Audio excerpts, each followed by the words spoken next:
Hey everybody, I'm live, John Hope Bryant. It's not exactly a pop call on a Saturday, but it's close.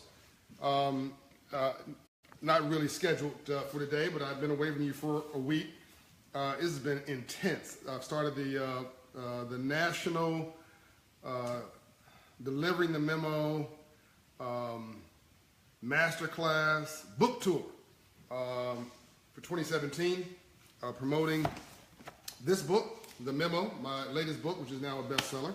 Thank you all who bought a copy, and those who, hey, Joyce Baxter, those who don't have a copy yet, go get a copy. Hey, Charlotte, North Carolina, and Julian McLean, get a copy of The Memo. It debuted as the #1 new release on Amazon in finance and budgeting. Hey, you guys. Hey, JL, I'm wearing your bracelet here, JL Priester. Everybody should support that young lady in her business. Put your website in the notes, JL, so folks can get to you. Hey, Gwen. Derek, good afternoon. Hello.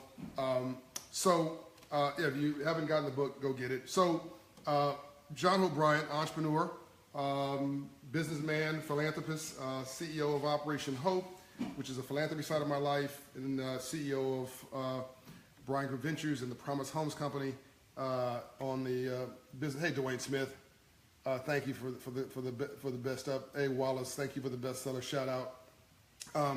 And I built it all from scratch. Hey, Lisa Shore, happy Saturday to you too. Yana Logi, I'm saying that right. I'm letting people sign on before I get to the meat of the message today. The Queen, hello. Hey, Joyce Baxter, yes, busy man indeed. I've been passing myself in airports. This week's been intense. I just got back from Detroit this morning. Met with Henry Ford III and the Ford Motor Company people yesterday about our Brian Good Motorsports Academy. Anthony Foster says reading for the second time. Yeah, you got to read this book several times. Hey, Tiffany Greer. I was just in Memphis this week. Hey, V-Bo. The chapter 5, you really, everybody go to JL's website. Check out her great developments. She's one of our Hope is in the Box success stories. Hey, Manel, yes, it's been a minute. It's been about a week. I believe my last video was in Pennsylvania. How can we get a hold of you, Zolani? You're getting a hold of me now, Zolani. I'm responding to you right now. This is how I mentor. This is how I talk to folks right here in this video series. By the way, thank you all. 42 million video views for the series, 500,000 plus followers, and we're about a week away from 500,000 likes. Tell all your friends to hit the like button on this page. Let's get us to 500,000 likes. Hey, Iris Smith from North Carolina. Lamont Atwood. Hey, my man. Love you, brother. The Queen. Someone's claiming to be me with a fake Facebook page. Yeah, that happens a lot when you become a public figure. Sometimes even not. Some people don't have anything to do with their time, and they masquerade as somebody else. Facebook's pretty good about taking down false pages. Hey, Christopher Harris. So let me get into this. I see the audience is building. Love you all very much. Thanks for supporting this movement, which is supporting yourself. To take your life back. We're living in a moment in history, but history never feels historic when you're sitting in it. Hey, Alex Walker from Seattle. History never feels historic when you're sitting in it. Sitting in it just feels like another day, right? But we are sitting in a moment in history. Hey, Jeff Newell from New York. Hey, Jeff, I'm coming to New York City to speak on the tour with Chelsea Clinton next Sunday. So get your ticket for that and tell your friends. Peter, hello, and Stephen Daniels. Hey. So Joyce Baxter. Got score up to 730. Go on, Joyce Baxter. It just changes your life, doesn't it, Joyce? Changes your attitude, changes your perspective on yourself, your self-esteem, your confidence, your belief in yourself, your optionality. Give me some love, Joyce. Let me know what you think about how that raising your credit score has also changed everything else in your life and how you see possibilities. Asser from South Africa, hello. Okay, so first thing I want to do is we get into this now. Hey, Sita from South Africa, Catherine Wah. You'll write a review. Thank you, Catherine. Yeah, everybody who bought this book, write a review on, hey, Peter from Africa. Everybody who bought this book, write a, hey, Milton, thank you, Nelson Jones. I'll do another video on the whole Ford thing. People ask me about my meetings at Ford. We're doing some big things with them coming up. They're great people, by the way. Henry Ford basically created the middle class. I just love the whole story. And no, Henry Ford wasn't perfect. Okay, so let me get that out of the way. But his great-great-great-grandson is amazing, Henry Ford III. He bought this book, write a review. Okay, this is a book from my next-door neighbor that I'm encouraging you to get. Dr. Belinda White. She's great people. The book is Focus in Action is Great Leadership. 10 Tenets of Leadership. and professional exchange. That's her, Belinda White, a bad sister. You can get it on Amazon. I'm gonna buy a dozen copies for my managers today. She is amazing. She teaches at Morehouse University on leadership. It's worth a read, particularly for women who want a sort of your own memo on how you should sort of transverse life. Focus in Action is Great Leadership by Dr. Belinda Johnson White. Great people. Okay, let's get into this memo for the day. I'm doing this memo masterclass. I'm doing it informally here. We're going to have a workbook finally on this in the next 6 months. And we're going to go around the country teaching this masterclass after I do the tour, teaching a masterclass on the memo, teaching you the masterclass so you can then go and teach in your community. And when we get you trained and certified, you can earn a living, at least part-time, sometimes full-time, depending on how much you dedicate to this, teaching the tenets of the memo in your neighborhood, in your community, as a professional, credentialed individual. Do you like that idea? So let me know whether you like that idea or not. Joyce, I see your comment. I don't see the whole comment. I'm seeing so many people offering help, something. I'll read the rest of the memo when I get off the comment when I get offline and respond to you, I promise. So what's the one thing, what's the one attitudinal thing that will transform your life? Hey, Myra, the one attitudinal adjustment that will transform your life. And let me give it away a little bit. Why should you be positive? Lawrence says, I'm a week into the memo. Great, read. Make sure you write a review, Lawrence, online at Amazon or at Apple or wherever you bought it from. Folks don't think we read, okay? Or write, so prove them wrong both times. Hey, Jermaine, got my credit score up at 620. Great, Jermaine, keep it going. Hey, Shelly Mills. So what's that one thing? Thank you, Milton. Great idea indeed. Anthony Foster, I've been trying to do as much as I can. Great. So what's that one thing? Changes your mentality, that if you do this one thing, it'll transform your life. That one thing is in chapter 2 in this book. Chapter 2 is about your mentality, and basically chapter 2 says that your mentality, your mental framework, rule number 2, your mindset makes or loses money and wealth you choose. Your mindset makes or, beautiful home, thank you very much, makes or loses you money you choose. So whether you believe you can or whether you believe you can't, you're absolutely right. I repeat, whether you believe you can or whether you believe you can't, you're absolutely right. So here is why you have to be positive. Write this down. I will not and I cannot guarantee that what I show you, what I teach you, what I train you on, hey, James Nelson, that what I teach you and what I train you on, I cannot guarantee you that it will guarantee you success. Yes, I said that. So you say, well, John, why should I follow you? Because while I can't teach you that the positive attitude that I profess for you, that suggest that you have, and that's been embedded in rules in this book, and the mindset you have, I cannot confirm for you and guarantee you that will make you a success. What I absolutely will guarantee you is if you're negative, it will guarantee you a failure. Audrey says mindset matters. Let me know you got that. I cannot guarantee you that being positive and affirming and seeing the glasses half full in life will guarantee you success. But what I absolutely guarantee you is if you leave your house negative every day, you live your life with a negative attitude, I guarantee you, you will be a failure. You guys get this? I see some thumbs up. Let me make sure that the 3 Ps, that's right, Michael Luca. You watched that video. I think you guys are getting this. Okay. It appears you guys got it. That's a very important point. Let me go one step further. So the laws of gravity, I was talking to Janae, John Duffy says that's very true. I was talking to Janae Roscoe, my team, and her twin sister Janine, and they said, preach hope, BMAC says, they said, look, John, let people know that gravity is real. Okay, what, Mazi says, just got the book, great. Gravity is real. What does that mean? That means that this book here, as much knowledge is in these 157 pages or whatever, that I can push this book up, and I can lift this book up, and I can throw this book in the air. But what's happening to it? No matter how much energy I use throwing it in the air, gravity is doing what? Crashing it down to the earth. So whatever goes up will come down. You go far enough to the North Pole, you'll end up south. So gravity is real. And so is the effects of a negative attitude.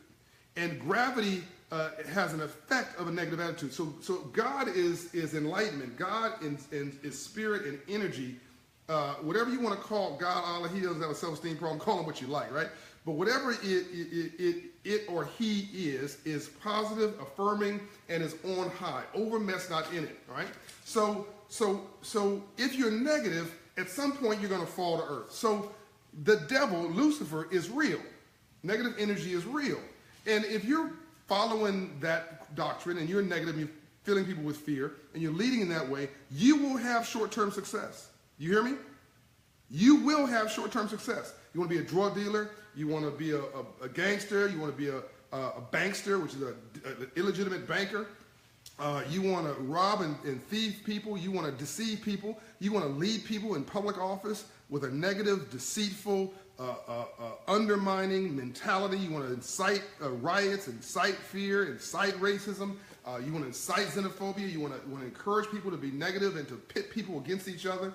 If that is your mentality in life, Hitler, Osama bin Laden, there's a range of leaders Mussolini going all the way down to Jesus, his era, of negative people who had power for a minute. You will have power for a minute, but it will not last. You will get rich, but you will not build wealth.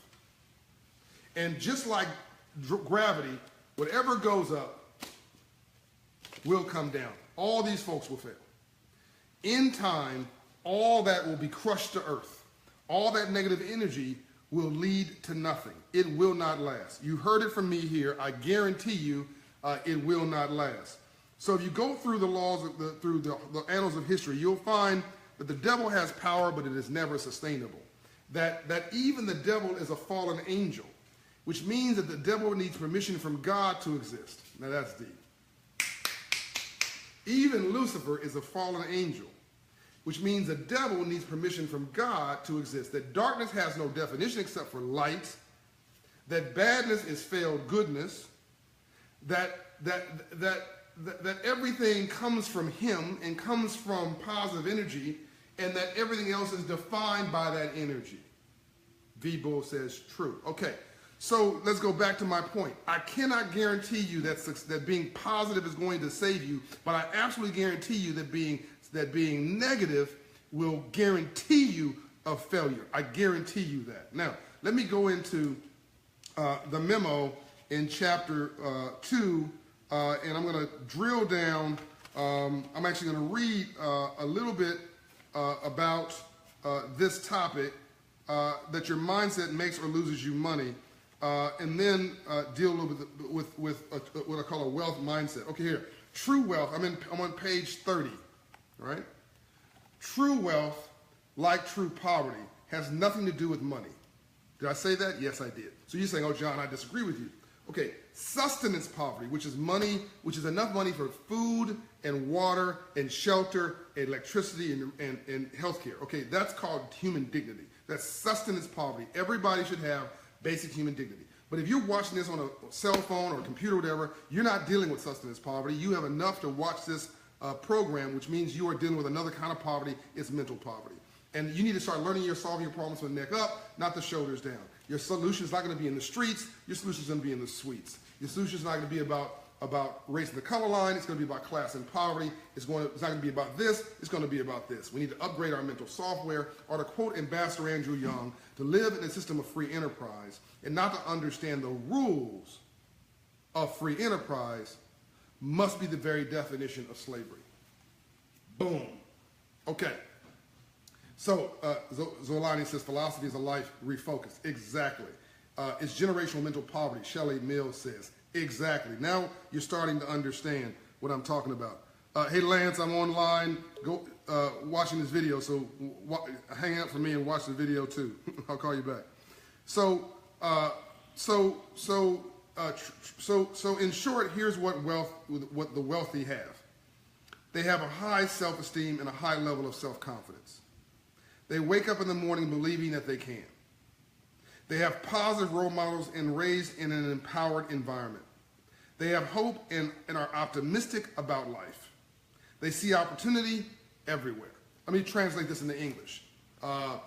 If you're poor, here's what happens to you. You have a crappy self-esteem and crappy confidence. You have crappy role models in a crappy environment, which means if you hang around 9 broke people, as I keep saying, you'll be the 10th. I'll put t-shirts like that on the memo on the front and say, if you hang around 9 broke people, you'll be the 10th. You have low aspiration, low hope. The most dangerous person in the world is a person with no hope, which means you see the glass of life is half empty, not half full, which means, hey, Bridget Washington, which means you see opportunity nowhere. You never leave your porch. Here's wealth, high self-esteem and high confidence, good role models, an enabling environment. You have high levels of hope. You see opportunity everywhere. So what's gentrification? It's capitalism with some folks get the memo and some people don't. So you have some folks who are living in this neighborhood 10 minutes from downtown, invaluable real estate, and think that the poverty and the destruction and the shacks in their house, in their neighborhood are normal. They see a check casher next to a payday loan lender, next to a rent-to-own store, next to a title lender, next to a liquor store, Stephen says powerful, next to, and then we have a church in there trying to make you feel a little bit better about all this. But all these folks, except the church, are feeding on your poverty, your depression, your financial literacy, the fact you never got the memo on money and free enterprise, and we think it's normal. Then you have somebody walk in your neighborhood with high self-esteem and high confidence, great role models, a great environment, a positive self-esteem, and they see opportunity everywhere. They see that same, Rod says preach, brother, they see that same shack. They buy it for $20,000, or in Detroit, $2,000. Sergio Ward says, John O'Brien 2020. My man is consistent. I'm not running for president, Sergio, but thank you. They see that same shack. They buy it for $20,000 on a loan. They put $2,000 down on it, which is what it costs you for a vacation in Jamaica or wherever, a nice one. But you can put that money in something that's sustainable, like some real estate investment. And then sometimes you buy the shack for no money down because people just want to get rid of it. Then they go to Home Depot and Lowe's on the weekend with their boys and their family. They collect just enough, doorknobs and whatever and paint to do a little work every weekend. They fix that place up and they rent it out to you. They buy it, rent it, buy it, rehab it, and rent it. Buy it, rehab it, and sell it. But they've now taken an asset that for $20,000 they've invested $20,000 into it. It's now worth $80,000 to $100,000, doubled their money, and they're renting it out to you and earning a return on their investment. In other words, you're paying off their mortgage, and then we get upset with them for doing this in our neighborhood when we have the same opportunity to do it too. Did you get that? Did you get that? This is not.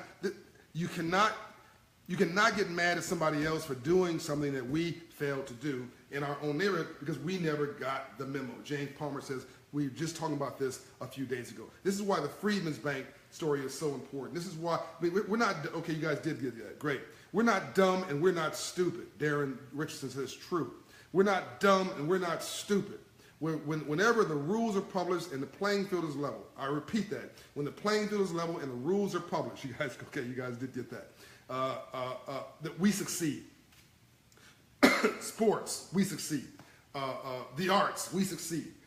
Within the arts, entertainment, music, wherever the rules are, and even within sports, even sports where I would love to interview Bridget Washington. I'd love to do that, Bridget. We're family, happy to do that. Even Joyce Baxter, that's right. Even in sports where African Americans, in this particular example, are not noticeably dominant, tennis, F1 racing, whatever the rules are published and the playing field is level, we learn the game and we master it, right? So the area that we have not learned this game and the rules aren't published and the playing field as a result is not level is free enterprise and capitalism. And so you say, well, I don't want to be a capitalist. Then you are a stupid person. I'm sorry to tell you that, but you are, as Malcolm X says, you have been bamboozled. You've been tricked. You've been fooled. Why? Because even the parking meter, go and watch the Delivering the Memo episode, the last one we did, 2 episodes ago on Delivering the Memo streaming series on Facebook that I do. Like that page too, Delivering the Memo on Facebook. I have a streaming episodic series on Facebook. I did one on parking meters and parking lots. Even that parking meter and an animate object understands capitalism more than you and I do. More than people in our family do. Hey, Shelley Mills says, I got the memo. Great. All right. So that capitalism is collecting money from the morning to the evening with no emotions. They're not letting you sit there for free. Your day is filled with capitalism from the time you wake up in the morning to the time you go to bed at night. In fact, if you're working a job, you're using your human capital. Your human capital. By the way, do you guys want me to break this book down into little bite-sized pieces. You want me to take this book and break it down a couple pages at a time and really break this down? Let me know that as part of this master class, and I will do that. But put it in the comments. Let me know what you think. But if you're working a job, you're using your human talent, your human capital to earn a paycheck. That is human capital, earning a return on that capital, a human capital, in the form of a paycheck. Now you can decide whether you want to write checks or sign checks. That means, do you want to cash checks, or write checks? Cashing checks, Alberta Foster says, yeah, break it down. Okay, cashing checks is working for somebody else. Writing checks is working for yourself. Anthony Foster says a corporate plantation. It's not necessarily the corporate plantation. If you are working at a barber shop, that's not the corporate plantation. You're being paid a fee or an income to do that. And your barber's not, by the way, V says he wants to write checks. Your barber's not cutting your hair for free. Your barber's cutting your check for a fee. The lady doing your girl's nails is not doing their nails for free. They are doing your nails for a fee. Don't get it twisted. See, this is what we start saying, oh, the corporate plantation, capitalism is evil. Dude, I hate rich people. No, you don't. You hate rich people until you become rich. This is completely ridiculous, right? Oh, I want socialism. We don't even know what socialism is, right? And by the way, under socialism is capitalism. We like Norway. Norway has oil, okay? Oh, we like Sweden. Sweden is 3.5 million people. We have states bigger than Sweden, and Sweden has forestry. So wherever you're talking about, there's capitalism underneath the socialism. Oh, we like communism. No, you don't. Even communists don't like communism. China is a communist country. What are they using? Capitalism as its system. Russia is a communist country. What are they using? Capitalism. And they're going broke, by the way, because they don't know what they're doing. That's why they create all this drama for us. Them and North Korea don't know any other way to succeed other than causing drama for everybody else. So look, let's stop. Capitalism is, I put this in my last book, How the Poor Can Save Capitalism. I almost forgot the title of my own book. And you should read that before you read this, How the Poor Can Save Capitalism. This is my most important book I've ever written, but read that one too. So I wrote in that book that even if you want to distribute money like a socialist, you've got to first collect money like a capitalist. Capital is not evil. It's the abuse of capitalism that's evil. Money is not evil. It's the abuse of money that's evil. In fact, anyway, so I'm preaching about a different thing. Let me get back to this topic. I'm going to get back to reading you this part from rule number 2. Did you guys, by the way, tell me that you want me to break this thing down chapter by chapter, or micro chapter by chapter, a couple pages at a time? Let me know, yes or no. Thumbs up for yes, thumbs down for no. If you don't want me to break it down, I won't. I'll just keep doing these riffing sessions. If you want me to break it down, I'll literally take 2 pages at a time, read them, and define what I meant by that as part of the master class. So let me know. Alberta Foster says yes, okay? Yes, okay. Okay, that looks like absolutely, so far, yes. Chapter by chapter, Bridget says. Okay, chapter by chapter or page by page. Let me take a couple pages at a time and break down specifically what I meant, or just do a sweeping chapter is what I'm asking you. So yes, so definitely on chapters, but do you want me to break this down even further? Okay, Genevieve says yes. Okay, it appears the answer to that is yes. Okay, let me now finish reading this section. This is page 31. Derek Smart says yes. Okay, page 31. The ability to see opportunity everywhere is a key factor separating those in the invisible class who can build financial success and economic wealth from those who end up truly poor in aspiration. Let me explain. I started the book talking about a video I recorded titled Modern Slavery with Roland Martin, after did the Roland Martin show.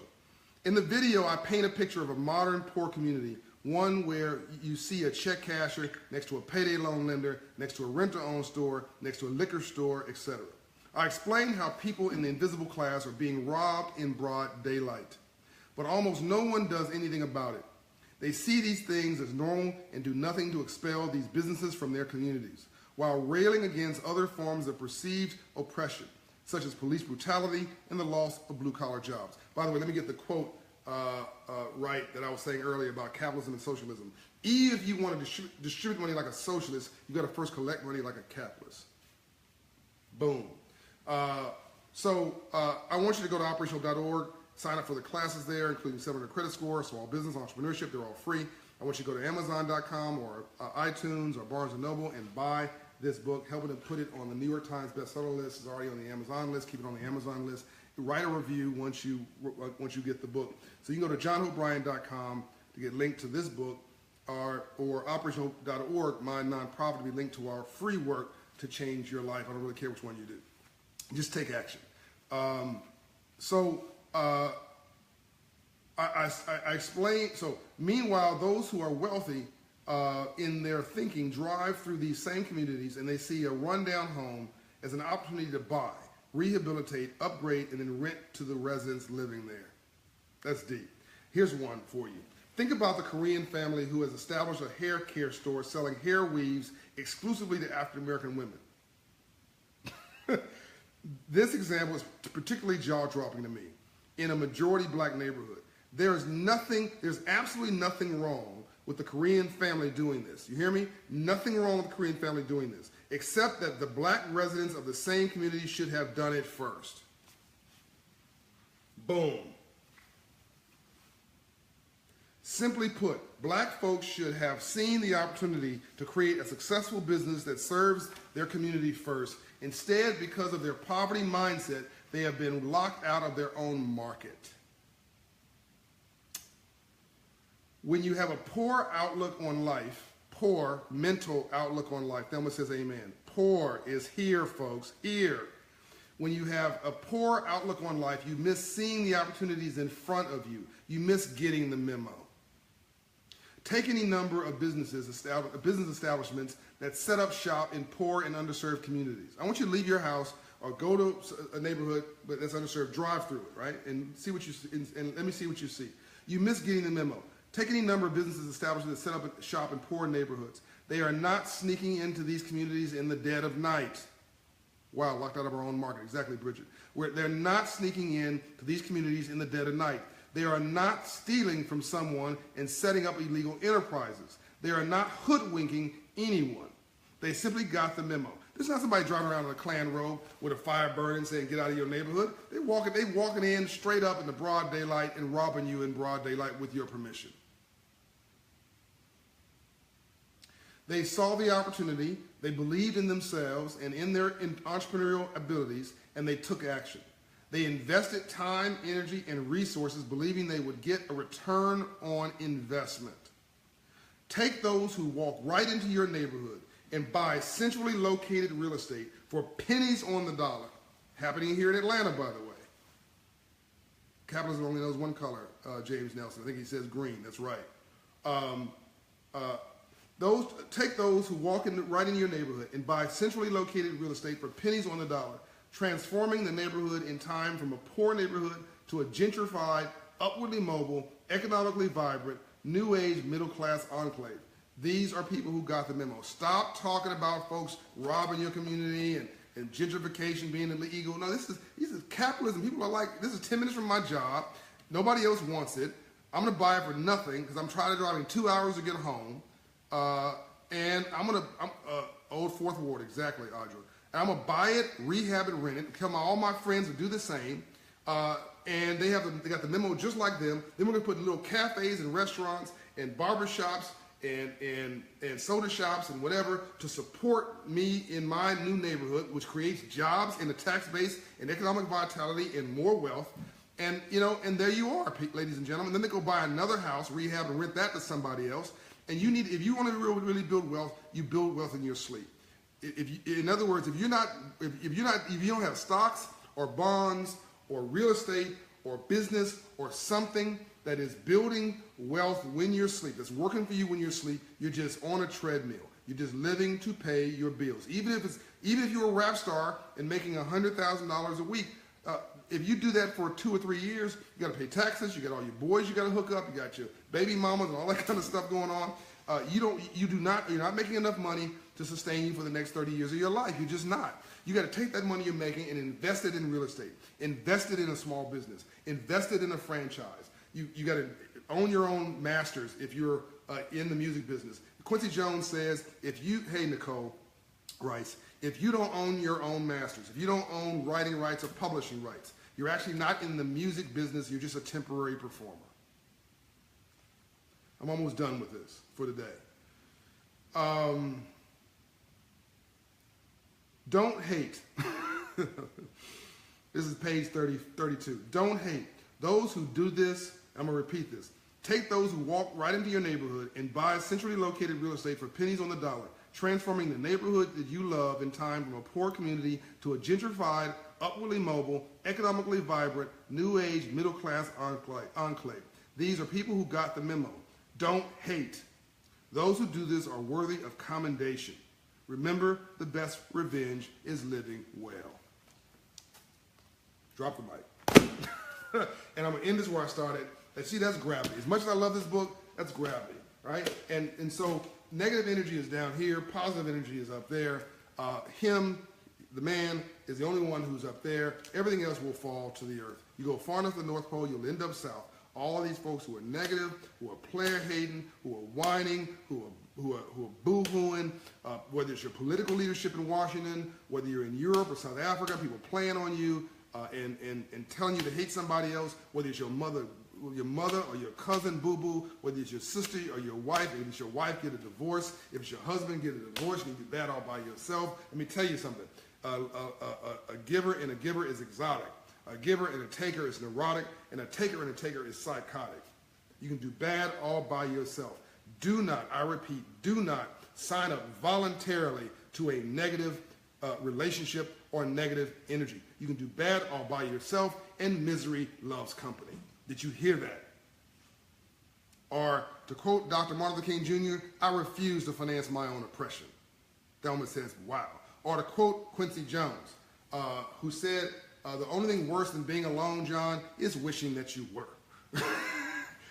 Yeah, Nicole says yes. I'll repeat that. The only thing worse than being alone is wishing that you were. You have got to learn to change the software of your life, which is changing your attitude, the way you see yourself, to understand that you are energy, that we're not human beings having a spiritual experience. We are spiritual beings having a human experience. Your energy absolutely matters.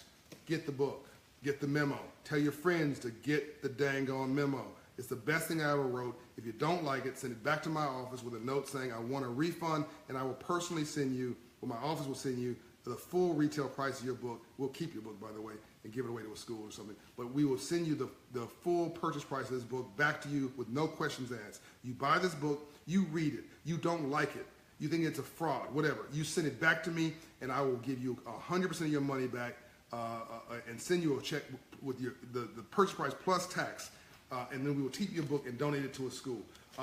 Look at the reviews online. Go to Amazon.com and look at the reviews of what people have written about this book. If you have read this book, write a review and prove people wrong that we don't read and we don't write. I'm tired of folks suggesting that poor and struggling and middle class people are somehow not equal in brains and bronze and intelligence. The reality is that wealth, most of the wealth in the world came from struggling people just like you, but we've got to learn to believe in ourselves, love ourselves, and we've got to learn to take our dang on lives back. Be unbought, unbossed, unbiased. Come at your life straight and no chaser. Don't just get a fish, don't just learn how to fish, learn to own the dang on lake. I'm out. Get this book and get my neighbor's book too, Dr. Belinda White. All right, love you. I said, hope you are a dangerous man. Look, I'm just knocking you out with my brain. That's it. I'm gonna knock you out with my brain and my American Express black card. I'm not gonna raise a hand at anybody. I'm gonna knock you out with intelligence and impress you hopefully with God's insight.